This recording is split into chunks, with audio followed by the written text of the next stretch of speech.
Ini dimulai aja langsung, Mas. Yuk kita mulai aja, Mbak. Nggak apa-apa. Oke. Bismillahirrahmanirrahim. Assalamualaikum warahmatullahi wabarakatuh. Waalaikumsalam warahmatullahi wabarakatuh. Baiklah, kami dari kelompok 4 akan mempresentasikan hasil diskusi kami tentang pengelolaan kelas untuk pembelajaran siswa di kelas. Baiklah, yang beranggotakan Kak Herlina Sari Borusitepu dan Sista Sugiyarti serta saya sendiri. Baiklah, untuk penjelasan pertama akan saya jelaskan sendiri tentang pengertian pengelolaan kelas. Pengelolaan kelas merupakan gabungan dari dua kata, yaitu kata pengelolaan dan kata kelas. Pengelolaan dalam bahasa Inggris diistilahkan sebagai manajemen. Ini berarti istilah pengelolaan identik dengan manajemen. Pengertian pengelolaan atau manajemen pada umumnya yaitu kegiatan-kegiatan meliputi perencanaan, pengorganisasian, pengarahan, pengkoordinasian, pengawasan, dan penilaian. Sedangkan definisi kelas adalah suatu kelompok orang yang melakukan kegiatan belajar karena bersama yang mendapat pembelajaran dan pembelajaran. Itu menurut Hamali tahun 2007. Sementara menurut Ahmad tahun 1995 mengatakan kelas ialah ruangan belajar atau rombongan belajar. Next. Untuk mencapai pembelajaran yang efisien dan efektif, dapat digunakan metode atau model pembelajaran yang sesuai dengan pengelolaan kelas. Ada model yang dimaksud, salah satunya kami jabarkan adalah PBL dan TCL, yaitu Problem Based Learning dan Teaching Cooperative Learning. PBL adalah model pembelajaran yang cenderung aktif dan alami dalam melakukan sesuatu yang memperhatikan dan memerlukan pengamatan, perolehan informasi, dan penggunaan imajinasi yang konstruktif. Itu menurut Dewey tahun 1916. Ciri-ciri PBL. 1. Masalah pertama kali ditemui dalam urutan pembelajaran sebelum persiapan atau pembelajaran terjadi. Yang kedua, situasi masalah disajikan kepada siswa dengan cara yang sama seperti yang disajikan dalam kegiatan. Yang ketiga, siswa bekerja dengan masalah dengan cara yang kemampuannya untuk menalar dan menerapkan pengetahuan untuk ditantang dan dievaluasi sesuai dengan tingkat pembelajarannya. Yang keempat, area pembelajaran yang dibutuhkan diidentifikasi dalam proses bekerja dengan masalah dan digunakan sebagai panduan untuk pembelajaran individual. Yang kelima, keterampilan dan pengetahuan yang diperoleh dari pembelajaran ini diterapkan kembali ke masalah untuk mengevaluasi efektivitas pembelajaran dan untuk memperkuat pembelajaran. Dan yang terakhir, pembelajaran yang telah terjadi diintegrasikan ke dalam pengetahuan dari pengetahuan dan keterampilan siswa yang ada. Itu menurut Barrow dan Tamblyn tahun 1980. Lanjut. Di sini ada kelebihan PBL. Yang pertama, pembelajaran berbasis masalah dapat digunakan untuk semua siswa agar tercapainya tujuan pembelajaran yang efektif dan efisien. Yang kedua, PBL baik digunakan pada kelas yang heterogen. Yang ketiga, PBL mampu meningkatkan keterampilan untuk memecahkan masalah atau menyelesaikan tugas yang sangat relevan dengan kehidupan nyata. Dan yang terakhir, pendidik dapat menggunakan pembelajaran based learning ini untuk menciptakan siswa yang memiliki pemikiran yang lebih tinggi, pemahaman yang konkret, dan pembelajaran yang aktif. Itu menurut Robert Delisley tahun 1997. Baiklah, sekian penjelasan dari saya. Untuk penjelasan selanjutnya akan dilanjutkan oleh Kak Herlina. Kepada Kak Herlina dipersilakan. Iya, terima kasih kepada Saudari Anggun Nurlita. Saya akan menjelaskan mengenai kekurangan PBL. Kekurangan PBL dalam pengelolaan kelas dan terhadap siswa dalam kelas, yaitu yang pertama, problem based learning membutuhkan waktu yang lama untuk menyelesaikan masalah. Yang kedua, siswa yang memiliki tingkat pemahaman rendah akan ketergantungan kepada siswa yang memiliki tingkat pemahaman yang tinggi. Kemudian yang ketiga, sulitnya siswa yang memiliki tingkat pemahaman rendah untuk memahami masalah yang konkret. Ataupun dikatakan oleh Robert Delisley pada tahun 1997. Kemudian selanjutnya yaitu pengelolaan siswa di kelas. Pengelolaan siswa di kelas yang sesuai dengan problem based learning, yaitu kami ada 5. Yang pertama, melalui pendekatan kebebasan. Pendekatan kebebasan merupakan pengelolaan yang diartikan sebagai suatu cara untuk membantu peserta didik agar merasa bebas untuk mengerjakan sesuatu kapan saja dan di mana saja. Peran guru adalah mengusahakan semaksimal mungkin kebebasan anak didik. Yang kedua, yaitu melalui pendekatan pengajaran. Pendekatan ini didasarkan atas suatu anggapan bahwa dalam suatu perencanaan dan pelaksanaan akan mencegah munculnya masalah tingkah laku anak didik dan memecahkan masalah itu bila tidak bisa dicegah. Pendekatan ini menganjurkan tingkah laku guru dalam mengajar untuk mencegah dan menghentikan tingkah laku anak didik yang kurang baik. Peran guru adalah merencanakan dan mengimplementasikan pelajaran yang baik. Yang ketiga, yaitu perubahan tingkah laku. Perubahan tingkah laku, pengelolaan kelas ini diartikan sebagai suatu proses untuk mengubah tingkah laku anak didik. Peranan guru adalah mengembangkan tingkah laku yang baik dan mencegah tingkah laku yang kurang baik. Kemudian, yang keempat yaitu proses kelompok. Pengelolaan siswa secara kelompok yaitu suatu proses untuk menciptakan kelas sebagai suatu sistem sosial di mana proses kelompok merupakan yang paling utama. Peranan guru adalah mengusahakan agar perkembangan dan pelaksanaan proses kelompok yang efektif. Proses kelompok adalah usaha guru mengelompokkan anak didik ke dalam beberapa kelompok dengan berbagai pertimbangan individual sehingga tercipta kelas yang bergairah dalam belajar. Kemudian yang terakhir yaitu pendekatan elektis. Pendekatan elektis ini dinamakan juga dengan pluralistik. Pendekatan elektis ini menekankan pada potensialitas, kreativitas, dan inisiatif wali ataupun guru kelas dalam memilih berbagai pendekatan berdasarkan situasi yang dihadapinya. Kemudian yang selanjutnya yaitu kami mengambilnya dari teaching cooperative learning. Pengertiannya yaitu pembelajaran kooperatif adalah pembelajaran yang saling mendorong dan belajar di antara siswa dengan berbagai bakat dan kemampuan, bahasa, ras, dan latar belakang. Menurut Marr pada tahun 1997, pembelajaran kooperatif adalah pembelajaran yang dibangun di atas perspektif filosofi yang kuat yang sesuai dengan nilai-nilai yang tersirat dalam pembelajaran kooperatif. Atau menurut Snydewin pada tahun 1996. Kemudian selanjutnya, ciri-ciri dari TCL. Yang pertama, membangun komunitas dan tim. Yang kedua, pemodelan strategi pembelajaran kooperatif. Yang ketiga, penugasan dan penanggung-jawaban kooperatif. Dan keempat, integrasi pembelajaran kooperatif. Yang kelima, menetapkan harapan untuk kolaborasi. Adapun kelebihan dari TCL, yang pertama, ada efek timbal balik antara tujuan pembelajaran tugas dan karakteristik kelompok. Yang kedua, rencana pengelolaan yang efektif, menumbuhkan norma kerja tim dan rasa kebersamaan untuk mendukung tujuan akademik dan sosial. Yang ketiga, proses pembelajaran kooperatif, jangkauannya melibatkan perhatian yang cermat antara siswa dan pertimbangan yang matang untuk menerapkan strategi pengembangan atau inversi yang tepat. Yang keempat, praktik penilaian yang bermakna melibatkan tugas-tugas autentik, informal, dan formal yang mencakup beragam produk dan kinerja individu dan kelompok. Kemudian dilanjutkan oleh Saudari Tista.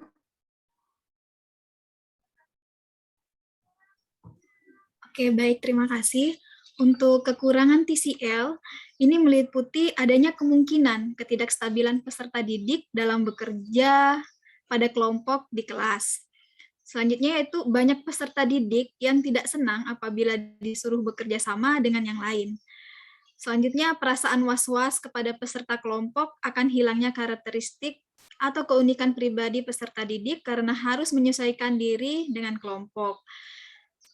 Banyaknya peserta didik takut bahwa pekerjaan tidak akan terbagi rata atau secara adil, bahwa satu orang harus mengerjakan seluruh pekerjaan tersebut. Adapun pengelolaan siswa di kelas,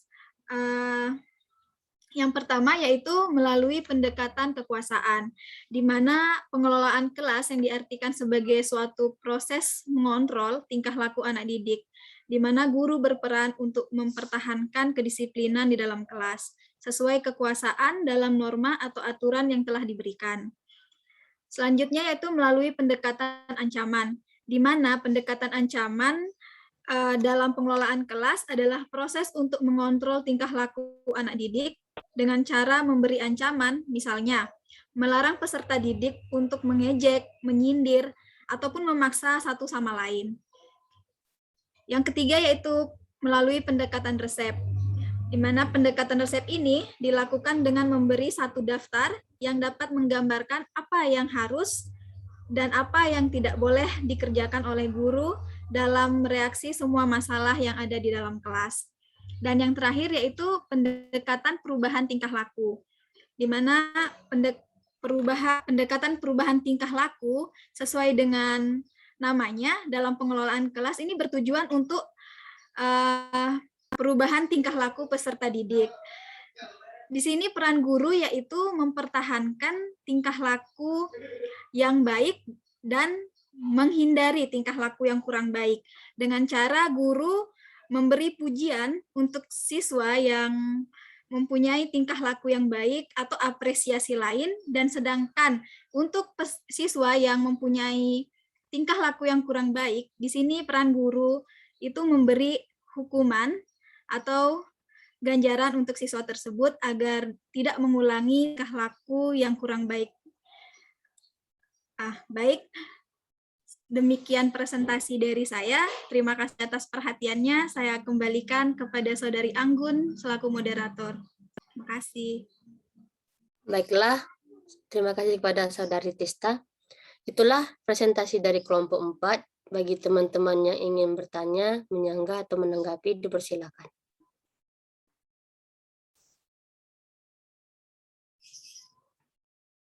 Jika tidak ada sanggahan atau tanggapan untuk pertanyaan, saya kembalikan kepada Mas Ali. Oh ya, baik, terima kasih Mbak Anggun yang sudah, dan kelompoknya ya, yang sudah melakukan presentasi. Nanti akan dilanjutkan oleh kelompok 5. Baik, saya persilakan kepada kelompok 5 untuk mulai presentasi. Mohon izin share screen teman-teman. Oke, Mbak Desi.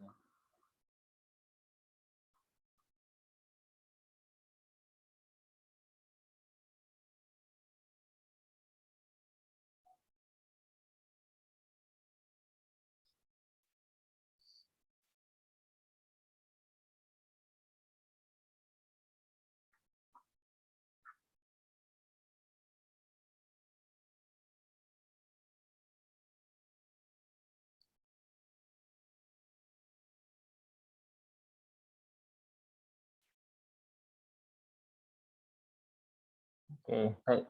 Terima kasih Mbak Desi. Sambil menunggu proses Mbak Desi menampilkan presentasinya, saya mohon izin untuk memulai dulu. Assalamualaikum warahmatullahi wabarakatuh.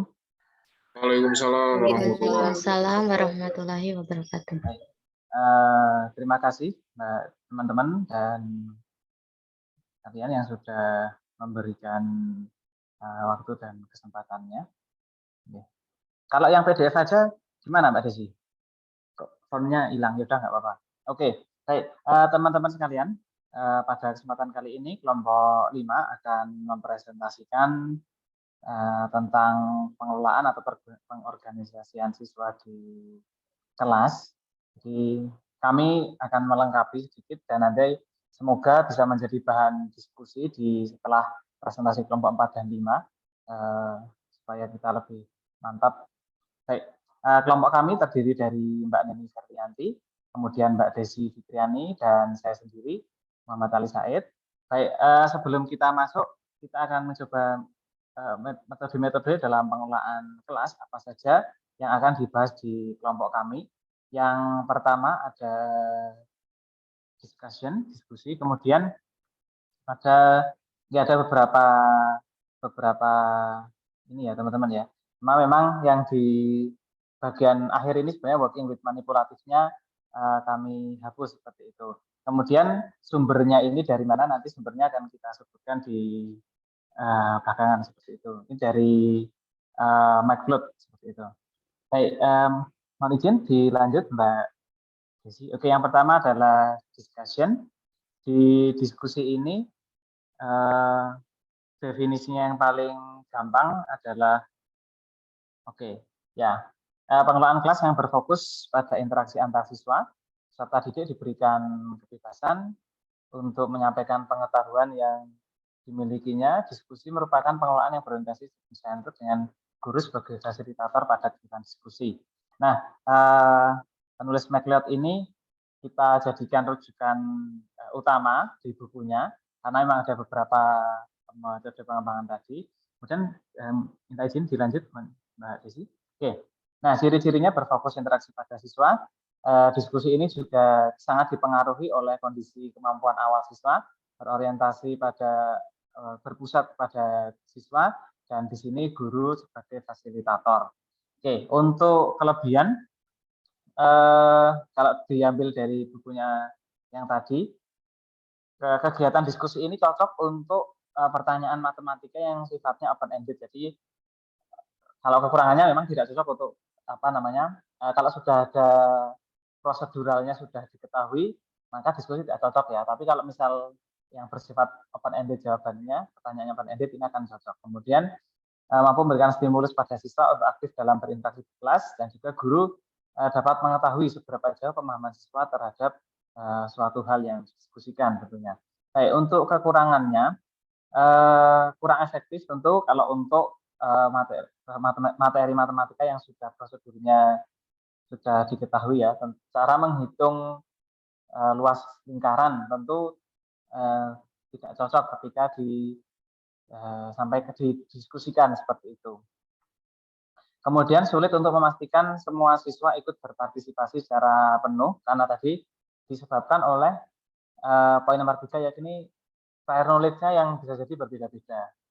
Nah, selanjutnya adalah ketika diskusi ini tidak dikontrol oleh guru, maka hasilnya adalah sulit bagi guru atau topik diskusi yang disampaikan oleh siswa itu bisa jadi terkadang di luar konteks. Oke, kita lanjutkan. Yang selanjutnya ada cooperative learning. Mungkin tadi sudah disampaikan di kelompok 4, jadi kami hanya nambah sedikit saja. Memang di cooperative learning ini mungkin banyak sekali definisi ya, dari sekian banyak definisi memang ya kami mengambil satu saja ini dari bukunya Fisher, yang mana pembelajaran mungkin sudah bisa dibaca ya. Jadi memang ya intinya di ciri-ciri aja Mbak. Ya. Jadi memang kalau kita membaca di buku yang sudah di-share kemarin dari bukunya Fisher juga ya, memang di cooperative learning ini akan ciri-cirinya mungkin sudah tadi sama disampaikan oleh kelompok 4, tapi mungkin kami sedikit menambahkan kaitannya dengan berbagai macam pendekatan di dalam kooperatif. Jadi ada namanya learning together. Ini ada 5 prinsip untuk pembelajaran yang kooperatif, dan yang sering kita dengar adalah structural approach ya. Jadi kalau kita mungkin ingat ada TPS, ada yang head to head number itu ada di sini. Jadi yang Kagans ini memang pendekatannya memang cukup banyak dan sangat sering digunakan oleh penelitian kita. Begitu juga dengan Elliott Aronson. Jadi jigsaw ini juga kita masih ada beberapa penelitian yang kita temui menggunakan pendekatan kooperatif yang model jigsaw ini. Atau namanya apa, model atau apa, mungkin nanti tidak perlu kita ini ya. Kemudian ada lagi yang group investigation, dan juga ada STAD. Ini juga saya yakin teman-teman sudah banyak yang sering atau mungkin tidak asing seperti itu. Oke, dilanjut Mbak Desi. Ya, kelebihannya cocok ya untuk pembelajaran matematika yang mempelajari dan menerapkan suatu rumus. Pembelajaran kooperatif dapat menghilangkan sekat-sekat perbedaan individu atau Sarah. Sarah ini kami sendiri yang menambahkan, kalau di teks aslinya memang tidak ada di dalam kelas matematika, meningkatkan kemampuan kerjasama siswa karena memang di sini tidak bersifat kompetitif. Jadi intinya atau mungkin kooperatif ini memang karena pendekatannya macam-macam, tapi pada dasarnya adalah tujuannya adalah bagaimana siswa yang berasal dari latar belakang yang berbeda atau mungkin apa yang berbeda itu bisa distimulus untuk bekerja sama. Oke, untuk kekurangannya, ya siswa terkadang merasa minder ketika berada di dalam kelompok. Kemudian ada personality clashes, jadi terkadang siswa juga merasa dirinya berketam, ya mungkin tadi. Kemudian siswa yang tidak berperan aktif dalam grup akan merasa tidak memiliki terhadap grupnya itu. Dan bagi siswa yang memiliki peran knowledge-nya kurang bagus, mungkin akan merasa tertinggal. Oke, untuk selanjutnya akan dipresentasikan oleh rekan kami, Saudari Neni. Kepada Saudari Neni, disilakan.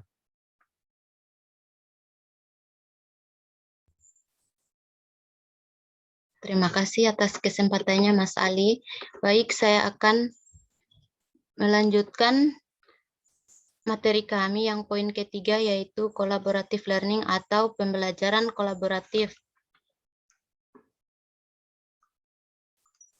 Di mana pembelajaran kolaboratif menuntut siswa untuk bekerja sama, tetapi hasilnya umumnya lebih terbuka. Tanggung jawab individu untuk belajar lebih besar dalam suatu pengaturan kolaboratif.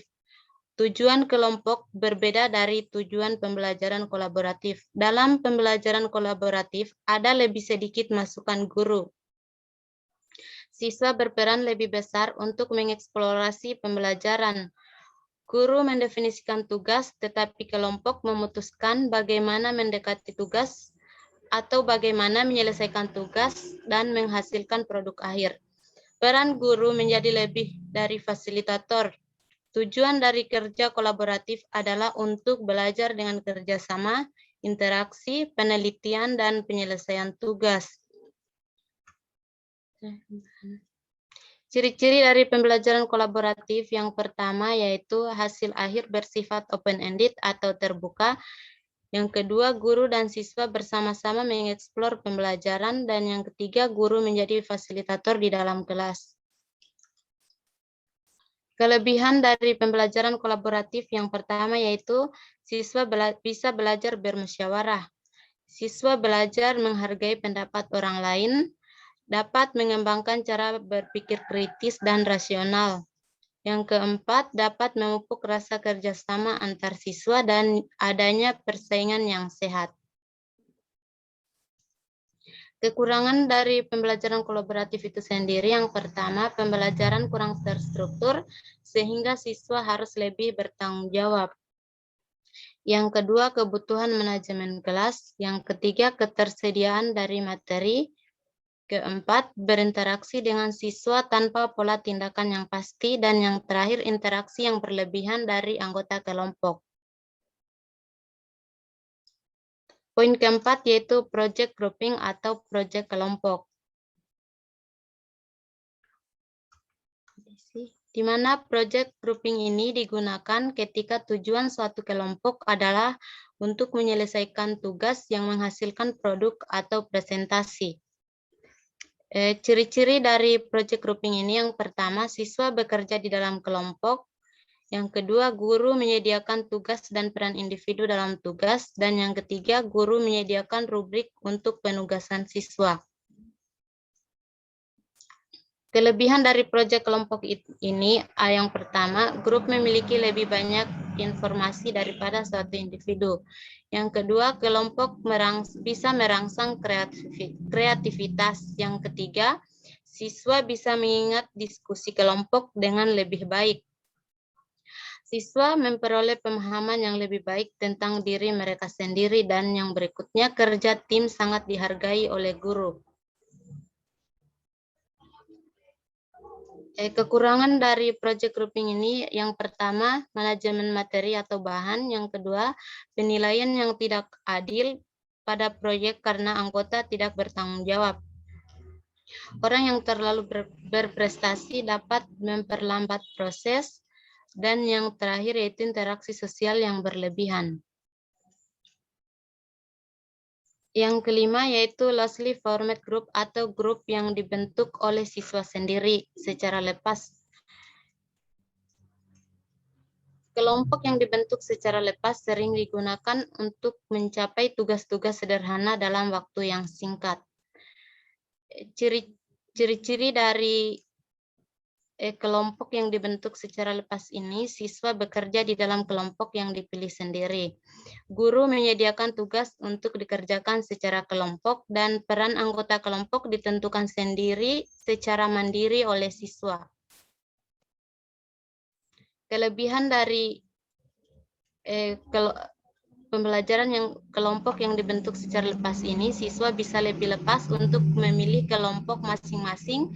Pemilihan anggota secara cermat tidak diperlukan, dan siswa dapat saling berbagi informasi.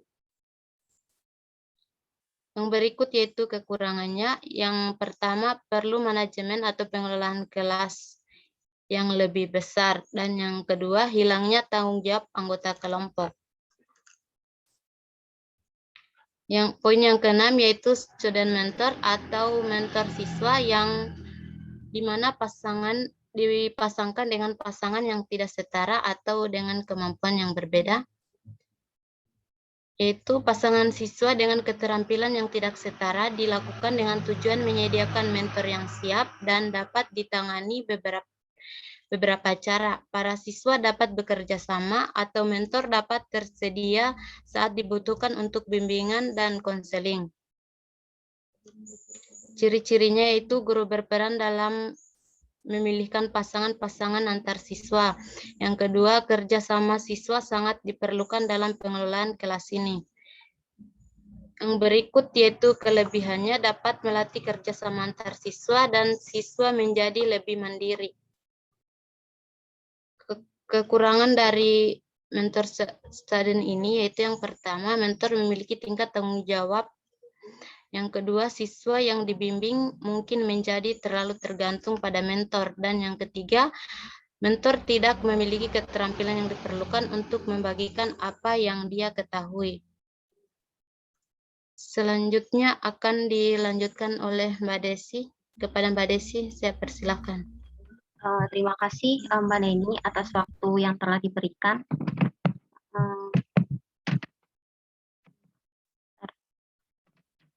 Saya ulang share screen.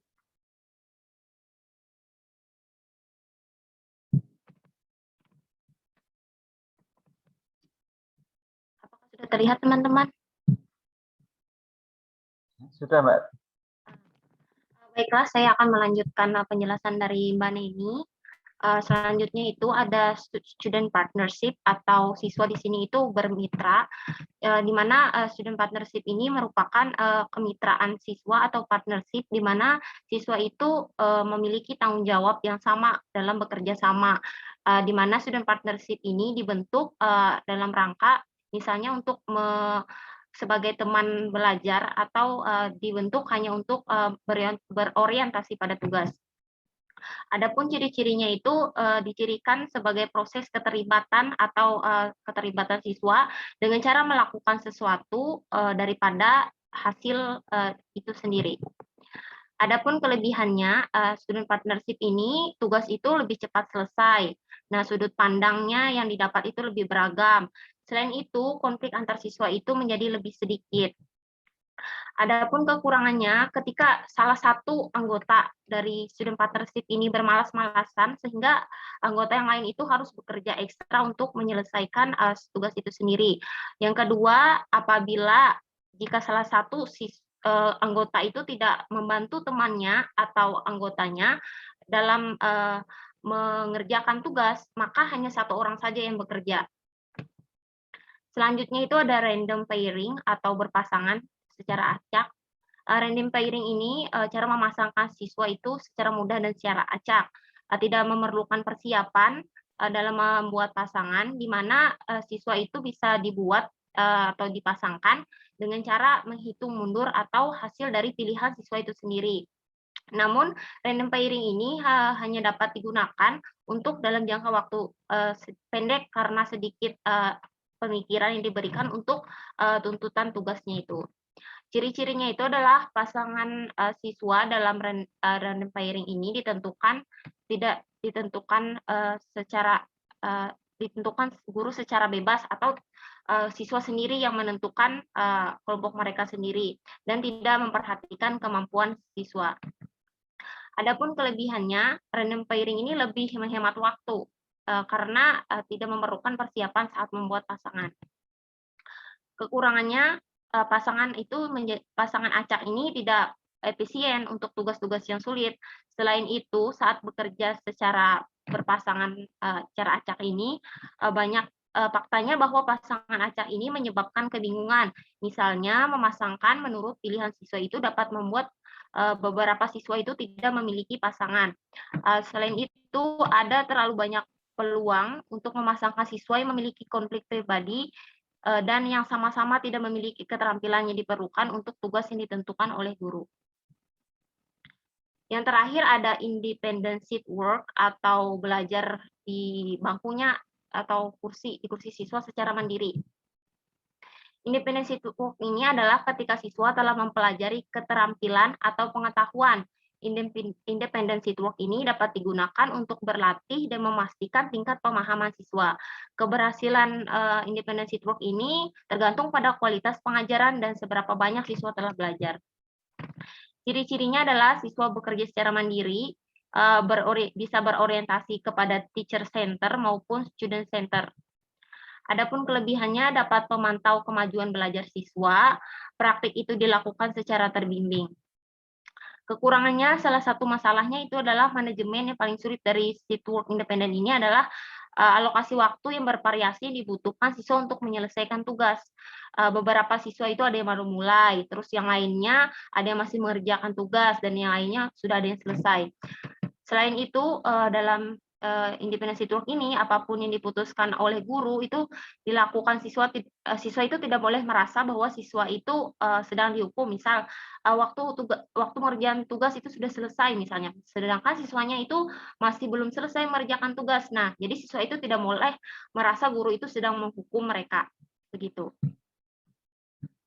Mungkin itu saja dari kelompok kami. Saya serahkan ke Mas Ali. Baik, terima kasih untuk kelompok 5 yang sudah menyampaikan presentasi. Selanjutnya disilakan untuk kelompok yang bagian mengkritisi, kelompok 6 disilakan untuk memberikan kritik, saran, masukan, dan juga celah-celah kekeliruan kami dari kelompok 4 dan kelompok 5 dalam menyampaikan presentasi pagi hari ini. Untuk kelompok 6 disilakan.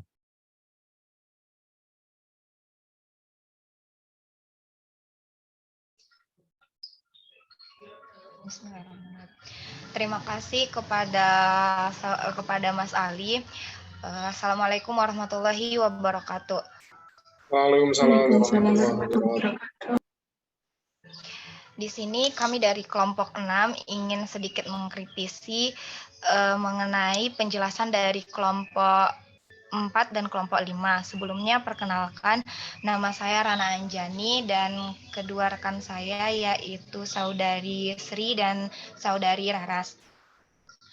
Jadi di sini kami sedikit dari kelompok kami akan menambahkan mengenai adanya faktor penting untuk pengelolaan kelas, yaitu faktor penting untuk pengelolaan kelas yang baik itu yang kami kutip dari artikel Marcus Samuelson and Joachim Samuelson pada artikelnya yang berjudul Proficiency Classroom Management Rock Focus Mathematics Teaching pada jurnal Problem of Education volume ke-75 nomor 6 tahun 2017, yaitu yang pertama itu ada establishing the school class as a social system, yaitu yang pertama menerapkan kelas sebagai sistem sosial.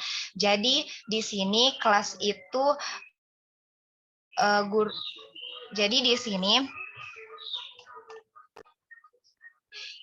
Jadi di sini untuk menerapkan kelas sebagai sistem sosial, guru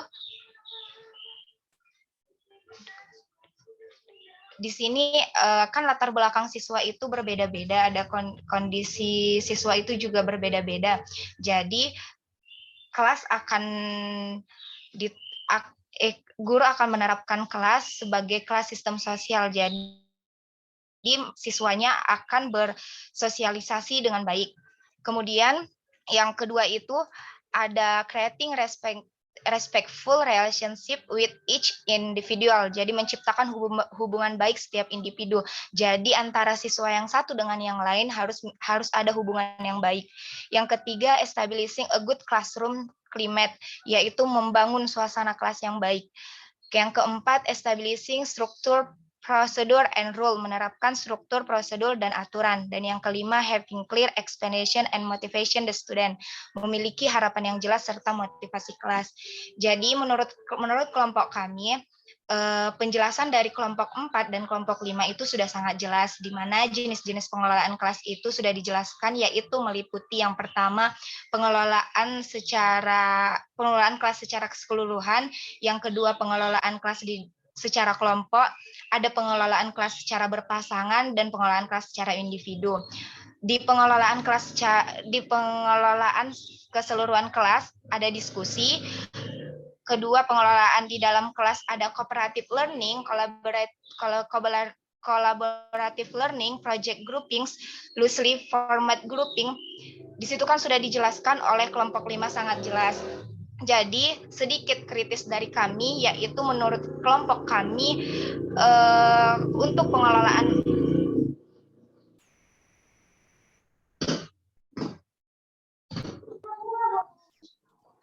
maaf ya, sedikit kurang kondusif.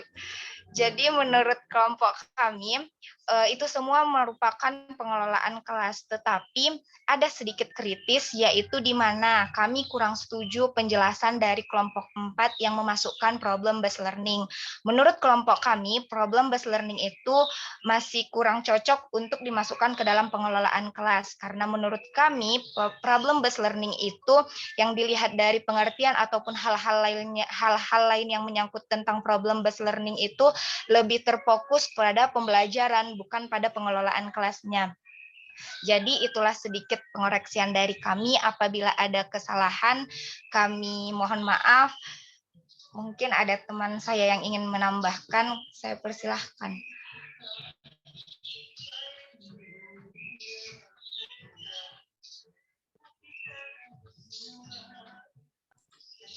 Mungkin itulah penjelasan dari kelompok kami. Kami serahkan kepada saudara Mas Ali Said, kepada saudara.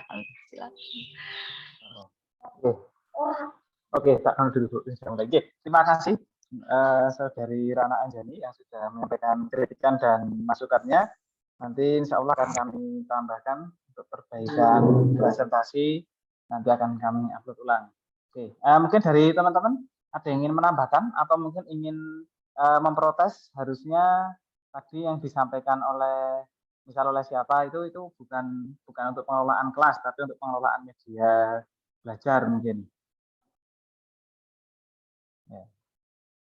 Mungkin nanti kita tolong untuk kelompok yang barangkali bisa ditambahkan ya, supaya nanti bisa sama-sama untuk nanti diupload saja di link kelas kita untuk sama-sama belajar. Kalau misal tadi kelompok 4 ada, atau mungkin kelompok 4, kelompok 5, atau mungkin dari Mbak Rana tadi menambahkan terkait jurnal punya siapa, mungkin nanti bisa ditambahkan ke file upload yang di Google Form itu, dan nanti kita bisa dipakai untuk belajar bersama-sama. Baik, gitu dari kelompok 6 hanya satu, atau mungkin ada lagi yang mau menambahkan? Ya, kalau tidak ada menambahkan, mungkin tidak perlu kita paksa juga untuk mencari kesalahan, tapi nanti barangkali ditemukan di lain waktu bisa disampaikan. Dan selanjutnya akan kami kembalikan kepada Bapak Dr. Jailani yang sudah hadir di tengah-tengah kita. Semoga Bapak.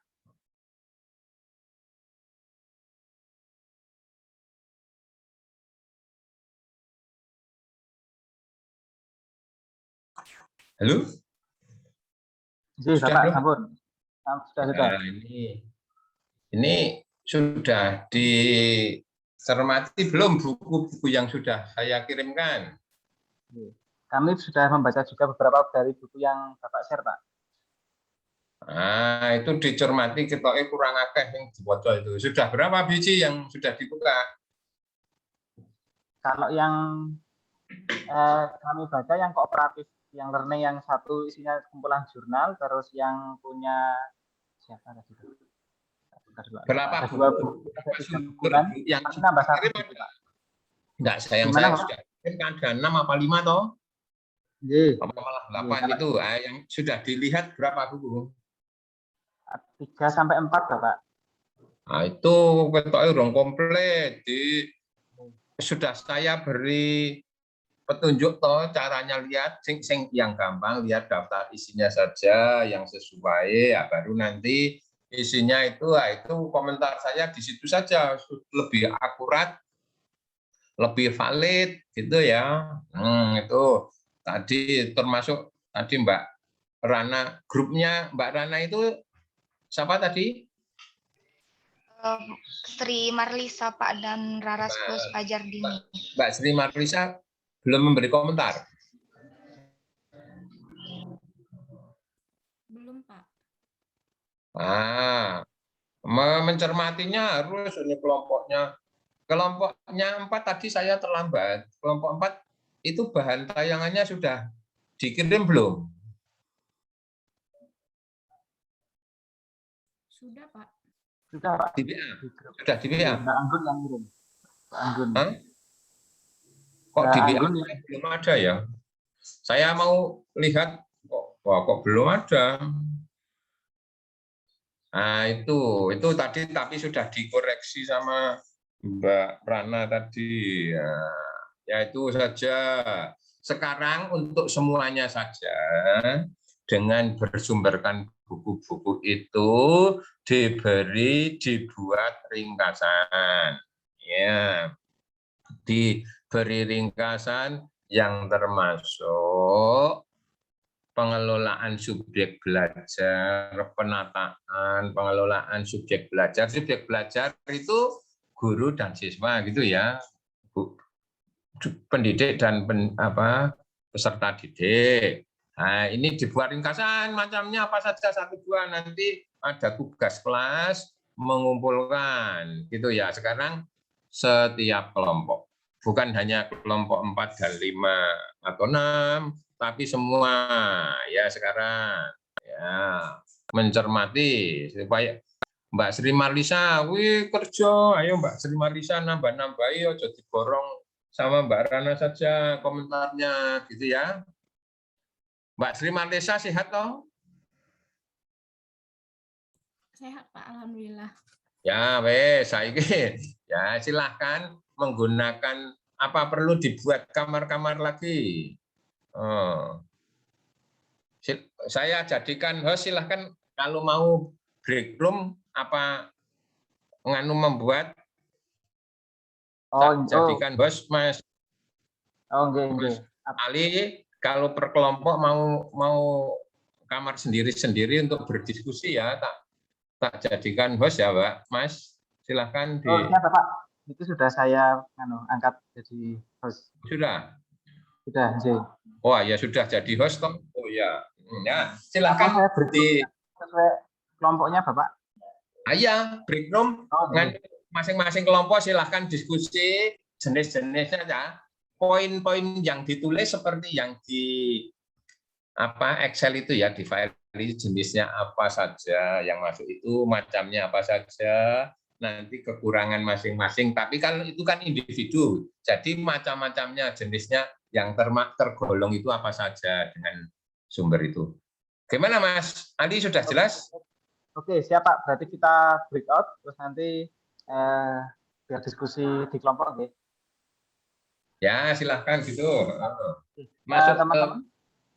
Silahkan dikelola Mas. Mohon untuk memberi nama di depan namanya pakai nama kelompoknya ya. Misal saya Muhammad Ali Said berarti 05 strip Muhammad Ali Said. Itu.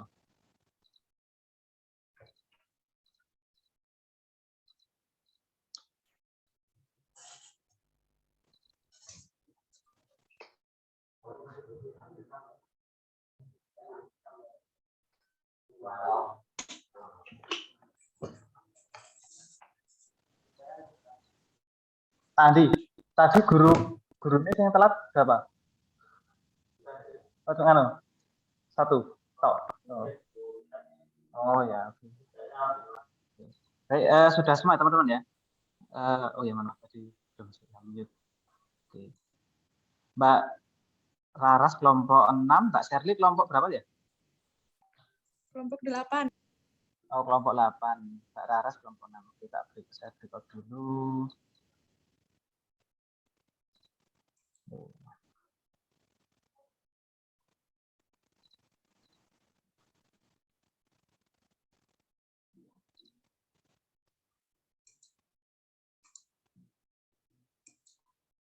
Oke, ini ya cepat, nanti teman-teman langsung milih ke roomnya masing-masing ya. Sudah saya set untuk milih secara mandiri. Oke, silahkan kalau ada pilihannya di layar teman-teman untuk milih ke ininya. Oke, Mbak Sri Manisa sudah masuk.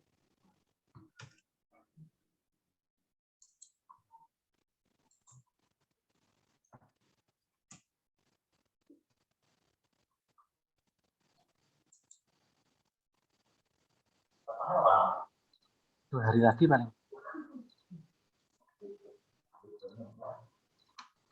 Libur ini.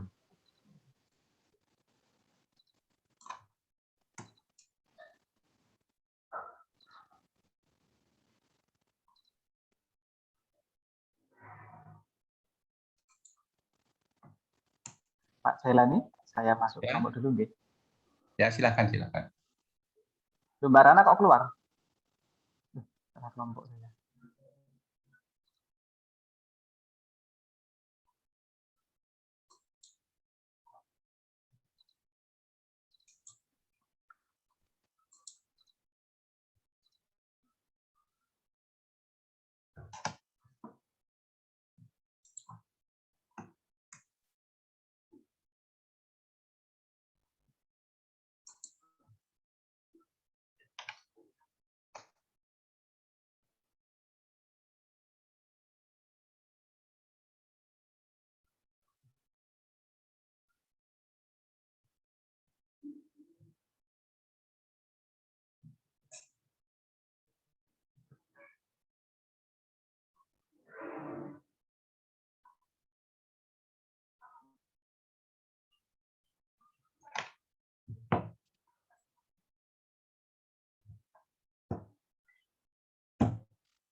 Pak Jailani. Oke Bu, sudah tak download data kehadirannya. Oke, beres, siap. Nanti enggak gajian. Gimana, mau dilanjutkan apa sudah cukup? Oh, ini saya ada kuliah ya. Oh ya, ini Bapak tadi sudah ada beberapa poin-poin, mungkin nanti akan dilanjutkan diskusi. Mau ya boleh, saya tak. Oh ya, oh Pak Jailani, mohon maaf, ini Pak, tadi kalau misal untuk link Zoom SPMI dan KMPN, biar dari mahasiswa saja yang mengelola linknya, berikut nanti Bapak tinggal masuk saja. Oke. Ya silahkan. Nah, ini saya mau ganti ruang ya, mau ngajar ini ada. Untuk pengganti yang kemarin hilang. Oh ya, kelas ya Pak. Oke, terima kasih ya Pak ya. Ya, ini Pak. Kalau saya keluar nanti bisa atau masih enggak nutup toh? Masih. Bisa Pak. Bisa Pak. Oh ya, saya langsung pamit keluar dulu ya. Oke, matur nuwun Pak Jailani. Nah, silakan dilanjut. Terima kasih Pak. Terima kasih Pak. Baik Bapak, terima kasih. Ya, oke. Saya tak kirim pesan dulu ke Pak Jailani sekalian. Nah, juga tadi template pesannya terkait materinya KMPM. Ya, mohon izin minta waktunya beberapa menit ya teman-teman ya. Kaitannya dengan kita mungkin ada banyak yang perlu kita bicarakan. Oke, pertama menindaklanjuti UTS-nya psikologi. Ada yang ngecek lagi? Tadi pagi saya ngecek jam 4 belum ada. Lupa ibunya tuh. Ya. Oke, berarti kita ingatkan aja. Ingatkan psikologi. Yang kedua mengingatkan ini ya KMPM. Mengingatkan KMPM. Ketiga mengingatkan tidak ada ya. Oke. Terus untuk apa namanya? Ya, filsafat. Oke. Ini mungkin yang saking lupa nggak ketemu 1 minggu ya. Silahkan nanti ya. Ini saling ini aja. Apa namanya? Kita saling ngecek dulu kaitannya dengan filsafat. Karena artikel atau apa nanti yang belum nanti coba diupload di blognya masing-masing. Terus karena saya sendiri ternyata juga belum upload di blog kayak gitu ya. Baru upload di blog. Apalagi yang sekiranya perlu ini bareng-bareng. Oh iya, yang SPMI ini tadi. Ini kan tadi kita diminta untuk bahas isi buku ya. Nah, oke. Sedangkan pekan depan kemungkinan masih presentasi. Nah, kita mau menindaklanjuti bahas isi buku, kemudian kita centangi bab-bab yang kaitannya dengan pengemasan, pengelolaan itu tadi, atau ya sudah seperti itu. Kalau bagusnya sih iya, tapi itu nanti jadi tugas tambahannya kita, sedangkan presentasi akan terus berjalan seperti itu. Oke, gimana teman-teman? Tanya Pak Jailani dulu, minggu depan gitu ya, presentasi atau gimana? Oh ya. Oke, berarti kita konfirmasi dulu ya untuk yang tugas mencintangi perbuku ini. Berarti nanti saya coba konfirmasi dulu ke Pak Jailani, berarti ada 2 hal yang dikonfirmasi, KMPM sama yang poin-poin pengemasan, pengelolaan, penyampaian dari buku-bukunya Bapak seperti itu. Oke. Ada lagi teman-teman yang mau dibahas kaitannya dengan? Kalau ada teman-teman yang punya soal tahun lalu KMPM atau punya bahan-bahan yang berhubungan dengan pertanyaannya Pak Jailani, boleh di-share dan belajar bareng-bareng. Yang punya inilah Bu, punya cutting. Kita sih nggak punya. Kalau Bang Ilmi nggak anak Pak Jailani. Iya. Aku nanya Mbak Naila kemarin juga kayaknya nggak nanya Pak Jailani. Pak Ali Mahmudi. Kelas C udah ujian belum? Kelas C. Lah ini kan baru ini Mbak yang kemarin libur. Oh. Nggak tahu kemarin libur terus ada yang hilang jadi kelas C nggak tahu ganti hari Sabtu apa ganti hari ini, kayaknya jadi hari ini kelas C. Ya. Oke, Kalau nggak ada, kita cukupkan dulu teman-teman ya. Silahkan nanti dilanjutkan. Mbak Aul, jangan lupa nanti setnya kita settingan.